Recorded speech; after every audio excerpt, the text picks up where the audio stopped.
A+ന്റെ course actually ഞാൻ ഡിഗ്രിക്ക് പഠിക്കുമ്പോൾ എങ്ങാണ്ട് റാൻഡമായിട്ട് ഇതുപോലൊരു ഇൻ്റർവ്യൂ വീഡിയോ ആണെന്ന് തോന്നുന്നു, അങ്ങനെ കണ്ടതാണ് യൂട്യൂബിൽ. അതെനിക്കൊത്തിരി ഹോപ്പായി.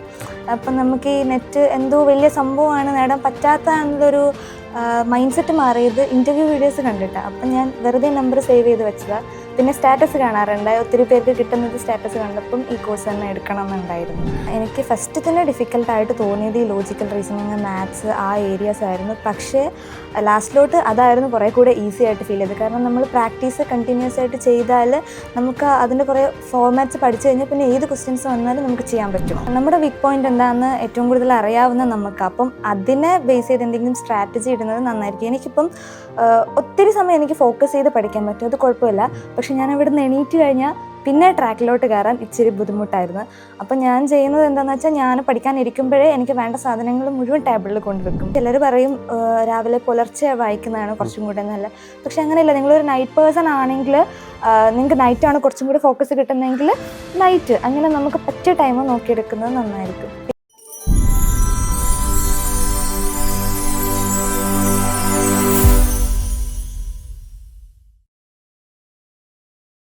ഇന്ന് നമ്മളോടൊപ്പം ഉള്ളത് ശ്രീരാഗയാണ്. നെറ്റ് എക്സാമിൽ ഇംഗ്ലീഷ് സബ്ജക്റ്റ് ആണ് സെലക്ട് ചെയ്തത്. അതും 2 മാസം മാത്രം പ്രിപ്പയർ ചെയ്യാൻ സമയം കിട്ടിയിട്ട് പോലും ഫസ്റ്റ് അറ്റംപ്റ്റിൽ തന്നെ ഈ ഡിസംബർ 2025 പരീക്ഷയിൽ നെറ്റ് ക്വാളിഫൈ ചെയ്യാൻ സാധിച്ചു. വെൽക്കം ശ്രീരാഗ. Thank you sir. തുടക്കത്തിൽ തന്നെ ഇപ്പോൾ PG കഴിഞ്ഞിട്ടുള്ള ആളാണ്. അപ്പോൾ ഈ ഡിഗ്രി PG ഒക്കെ എവിടെയാണ് ചെയ്തത്, നെറ്റിലേക്ക് എങ്ങനെ എത്തി എന്നൊക്കെ ഒന്ന് പറയാമോ? ഓക്കെ, ഞാൻ ഡിഗ്രി ചെയ്തത് ശ്രീഗോകുലം ആർട്സ് ആൻഡ് സയൻസ് കോളേജാണ്, ബാലുശ്ശേരി. പിന്നെ PG ചെയ്തത് അല്ലസർ, തൊടുപുഴയാണത്.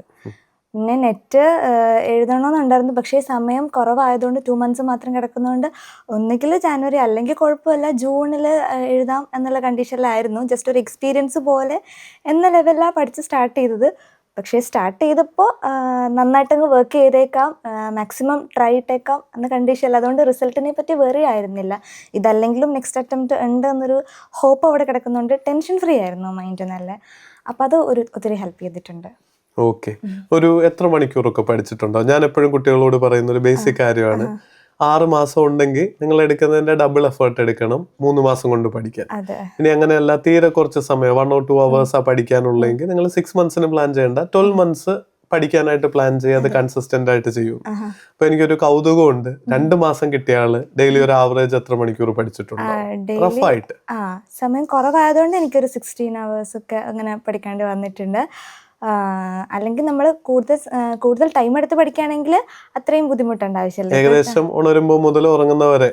അതെ, 16 hours എന്ന് പറയുമ്പോൾ ഉറക്കത്തിന്റെ ഒരു 6 hours ബേസിക് നീഡ്സിന്റെ 2 hours കളഞ്ഞാൽ ബാക്കി മുഴുവൻ സമയം പഠനത്തിനായിട്ട്. ഫുഡ് കഴിക്കുമ്പോഴൊക്കെ ഞാൻ ഇങ്ങനെ വീഡിയോസ് വെച്ചിട്ട് അങ്ങനെ ചെയ്തിട്ടുണ്ടായിരുന്നു. I+ന്റെ കോഴ്സ് എടുത്തത് എങ്ങനെ ഹെൽപ്പ് ചെയ്തു ഇത്രയും ഷോർട്ട് ടൈമിൽ ഇത് കംപ്ലീറ്റ് ചെയ്യാൻ? I+ന്റെ കോഴ്സ് ആക്ച്വലി ഞാൻ ഡിഗ്രിക്ക് പഠിക്കുമ്പോൾ എങ്ങാണ്ട് റാൻഡമായിട്ട് ഇതുപോലൊരു ഇൻ്റർവ്യൂ വീഡിയോ ആണെന്ന് തോന്നുന്നു, അങ്ങനെ കണ്ടതാണ് യൂട്യൂബിൽ. അതെനിക്കൊത്തിരി ഹോപ്പായി.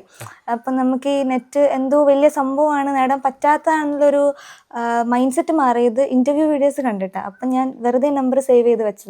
പിന്നെ സ്റ്റാറ്റസ് കാണാറുണ്ടായി, ഒത്തിരി പേർക്ക് കിട്ടുന്നത് സ്റ്റാറ്റസ് കണ്ടപ്പം ഈ കോഴ്സ് തന്നെ എടുക്കണം എന്നുണ്ടായിരുന്നു. അങ്ങനെ PG കഴിഞ്ഞ് നെറ്റിനെ ട്രൈ ചെയ്തപ്പോൾ ജസ്റ്റ് കോൺടാക്ട് ചെയ്തു. ശ്രീരാഗയുടെ നമ്മുടെ ഇന്റർവ്യൂ വ്യൂവേഴ്സിന് ഇൻസ്പിറേഷൻ ആവട്ടെ എന്ന് ഞാൻ ആശംസിക്കുന്നു. ഉറപ്പായിട്ടും ആവട്ടെ. പേപ്പർ 1 ഡിഫിക്കൽട്ട് ഏരിയസും അതെങ്ങനെ ഓവർകം ചെയ്തു? എനിക്ക് ഫസ്റ്റ് തന്നെ ഡിഫിക്കൽട്ടായിട്ട് തോന്നിയത് ഈ ലോജിക്കൽ റീസണിങ്, മാത്സ്, ആ ഏരിയാസ് ആയിരുന്നു. പക്ഷേ ലാസ്റ്റിലോട്ട് അതായിരുന്നു കുറേ കൂടെ ഈസി ആയിട്ട് ഫീൽ ചെയ്തത്. കാരണം നമ്മൾ പ്രാക്ടീസ് കണ്ടിന്യൂസ് ആയിട്ട് ചെയ്താൽ നമുക്ക് അതിൻ്റെ കുറേ ഫോർമാറ്റ്സ് പഠിച്ചു കഴിഞ്ഞാൽ പിന്നെ ഏത് ക്വസ്റ്റ്യൻസ് വന്നാലും നമുക്ക് ചെയ്യാൻ പറ്റും. ഇതൊക്കെ പിള്ളേരോട് പറയണം കേട്ടോ, ഞാനിത് പറഞ്ഞു മടുത്തതാ. സത്യത്തിൽ DIയും മാത്സും ഒക്കെ പഠിച്ചാൽ ഉറപ്പുള്ള മാർക്കുകൾ അതാണ്. ടീച്ചിങ്ങും റിസർച്ചും അല്ലെങ്കിൽ തിയററ്റിക്കൽ ആസ്പെക്ട്സിൽ നമ്മുടെ അവസാനത്തെ 3 യൂണിറ്റും ഒക്കെ ഈ ലോകത്തുള്ള എന്തും ചോദിക്കാം. ഹയർ എഡ്യൂക്കേഷൻ സിസ്റ്റവും അല്ലെങ്കിൽ ഓൾഡ് യൂണിവേഴ്സിറ്റികളെ പറ്റിയിട്ടൊക്കെ കുത്തിക്കിഴിഞ്ഞ് ചോദിച്ചു കഴിഞ്ഞാൽ പഠിച്ചു വെക്കാൻ പാടാം. പക്ഷെ മാത്സും ലോജിക്കും റീസണിങ്ങും ഒക്കെ DIയും ഒക്കെ ഈസി ആയിട്ട് എഴുതാം. എങ്ങനെയുണ്ടായിരുന്നു പേപ്പർ 2? അതും ഇതുപോലൊരു കടല് പോലെയുള്ള സബ്ജക്റ്റ് ആണ്. സ്വാതി ടീച്ചർ ആണെങ്കിലും ശ്രീലക്ഷ്മി മിസ്സും ഒക്കെ ഞങ്ങളുടെ അടുത്ത് എപ്പോഴും പറയുന്നത്, പോയട്രി എന്നൊരു വാക്കേ ഉള്ളൂ സാറേ, പക്ഷെ അങ്ങ് ആഫ്രിക്കയെ തുടങ്ങി ലാറ്റിൻ അമേരിക്കയിലും ഇന്ത്യയിലും ചൈനയിൽ വരെ ഓതേഴ്സിന്റെ ബുക്കുകൾ ചോദിക്കാറുണ്ട് എന്ന് പറഞ്ഞു. ഇപ്രാവശ്യത്തെ ട്രെൻഡ് എങ്ങനെ ഉണ്ടായിരുന്നു, എങ്ങനെ പഠിച്ചെടുത്തു? ഇപ്രാവശ്യത്ത് കഴിഞ്ഞ ഇത്രയും ഇയേഴ്സിന്റെ PYQ പോലെ ആയിരുന്നില്ല, കുറച്ചുകൂടെ ടഫായിരുന്നു. കുറച്ചുകൂടെ ഡെപ്തിൽ കോണ്ടന്റ് ചോദിച്ച പോലെ എനിക്ക് തോന്നി. 2019-2021 ആ ഒരു സമയമൊക്കെ വരെ ഇത്ര ഡെപ്തിൽ ചോദിച്ചിട്ടുണ്ടായിരുന്നില്ല. ഇപ്പം ചില ഫേമസ് റൈറ്റേഴ്സിൻ്റെ മൈനർ വർക്ക്സ് വരെ അങ്ങനെ ചോദിച്ചിട്ടുണ്ടായിരുന്നു. പിന്നെ പോയംസിൻ്റെ ഒക്കെ ലൈൻസ് വെച്ചിട്ടും ക്വസ്റ്റ്യൻസ് ഉണ്ടായിരുന്നു. ഇത്തവണ കുറച്ച് ടഫായിരുന്നു, പക്ഷേ കട്ട് ഓഫ് താഴ്ന്നുകൊണ്ട് ഓക്കെ. അതെ, എക്സാം എപ്പോഴും അങ്ങനെയാണ്, നോം റെഫറൻസ്ഡ് ആയതുകൊണ്ട് തന്നെ ഡിഫിക്കൽട്ട് ആവുമ്പോൾ കട്ട് ഓഫ് കുറയും. മെമ്മറിയിലൊക്കെ സൂക്ഷിക്കേണ്ട കുറെ കാര്യങ്ങളുണ്ടല്ലോ, അതൊക്കെ എന്തെങ്കിലും ടിപ്സോ ട്രിക്സോ അങ്ങനെ വല്ല ഉപയോഗിച്ചിരുന്നു ഓർത്തിരിക്കാനായിട്ട്? കുട്ടികൾ സ്ഥിരം ചോദിക്കുന്ന ഒരു കാര്യം. അത് ഞാൻ കോഡ്സ് വെച്ചിരുന്നു, അല്ലാതെ നമുക്ക് ഓർക്കാൻ പറ്റത്തില്ല. അപ്പം നമുക്ക് എന്തെങ്കിലും കയ്യിൽ കിട്ടുന്ന പേഴ്സണൽ ആയിട്ടുള്ള അങ്ങനെ എന്തെങ്കിലും കോഡ്സ് വെച്ചാൽ കുറേ കൂടെ എളുപ്പമായിരിക്കും. മെയിനായിട്ട് ഇംഗ്ലീഷിലാകുമ്പോൾ ഒത്തിരി റൈറ്റേഴ്സിൻ്റെ പേരും വർക്ക്സിൻ്റെ പേരും ഒക്കെ ഇങ്ങനെ കണ്ടിന്യൂസ് ഓർത്ത് വെക്കേണ്ടതുകൊണ്ട് കോഡ്സ് നമുക്ക് ഓർഡറിൽ ഓർത്ത് വെക്കാനൊക്കെ പറയാൻ പറ്റുന്ന രസകരമായ എന്തെങ്കിലും കോഡ് ഉണ്ടോ? ഇപ്പൊ ഞാനിങ്ങനെ ഓർക്കുന്നില്ല, പക്ഷെ ചിലപ്പോ കോമഡി ആയിരിക്കും, എനിക്ക് മാത്രം കേൾക്കാം. അങ്ങനെയൊക്കെയുള്ള പേഴ്സണൽ ആയിട്ടുള്ള വ്യക്തികളും ഇവന്റ്സും ഒക്കെ കണക്ട് ചെയ്ത് ഓർത്തിരിക്കുന്ന രീതിയിൽ. അപ്പൊ നമ്മളോട് കുറച്ചും കൂടെ ക്ലോസ് ആകുമ്പോൾ അത് നമ്മൾ പെട്ടെന്ന് ഓർത്തിരിക്കും. അതെ, അല്ലെങ്കിൽ പിന്നെ കോഡ് ഓർത്തിരിക്കാനായിരിക്കും പരീക്ഷ ഹോളിൽ അടുത്ത കോഡ് വേണ്ടതല്ലേ. ഓക്കെ, ഇനി പരീക്ഷ എഴുതാൻ പോകുന്ന കുറച്ച് കുട്ടികളും ഇതുപോലെ ഇൻസ്പയർഡ് ആവാനായിട്ട് നമ്മുടെ ഈ വീഡിയോ കാണുന്നുണ്ടോ? അവർക്ക് കൊടുക്കാവുന്ന ഒരു 3 ടിപ്പുകൾ എന്താ, പ്രത്യേകിച്ച് PG ഒക്കെ പഠിച്ചുകൊണ്ടിരിക്കുന്ന കുട്ടികളോട്? ഓക്കെ, PG ഇതുപോലെ പഠിക്കണ ടൈമിലോ അല്ലെങ്കിൽ പഠിച്ച് ഇറങ്ങിയ വീഡിയോ ചെയ്യുന്നത് നല്ലതായിരിക്കും. നമുക്ക് ആ ട്രാക്കിൽ തന്നെ കിടക്കുമല്ലോ. പിന്നെ നമ്മുടെ വീക്ക് പോയിന്റ് എന്താണെന്ന് ഏറ്റവും കൂടുതൽ അറിയാവുന്ന നമുക്ക്, അപ്പം അതിനെ ബേസ് ചെയ്ത് എന്തെങ്കിലും സ്ട്രാറ്റജി ഇടുന്നത് നന്നായിരിക്കും. എനിക്കിപ്പം ഒത്തിരി സമയം എനിക്ക് ഫോക്കസ് ചെയ്ത് പഠിക്കാൻ പറ്റും, അത് കുഴപ്പമില്ല. പക്ഷെ ഞാൻ ഇവിടെ നിന്ന് എണീറ്റ് കഴിഞ്ഞാൽ പിന്നെ ട്രാക്കിലോട്ട് കയറാൻ ഇച്ചിരി ബുദ്ധിമുട്ടായിരുന്നു.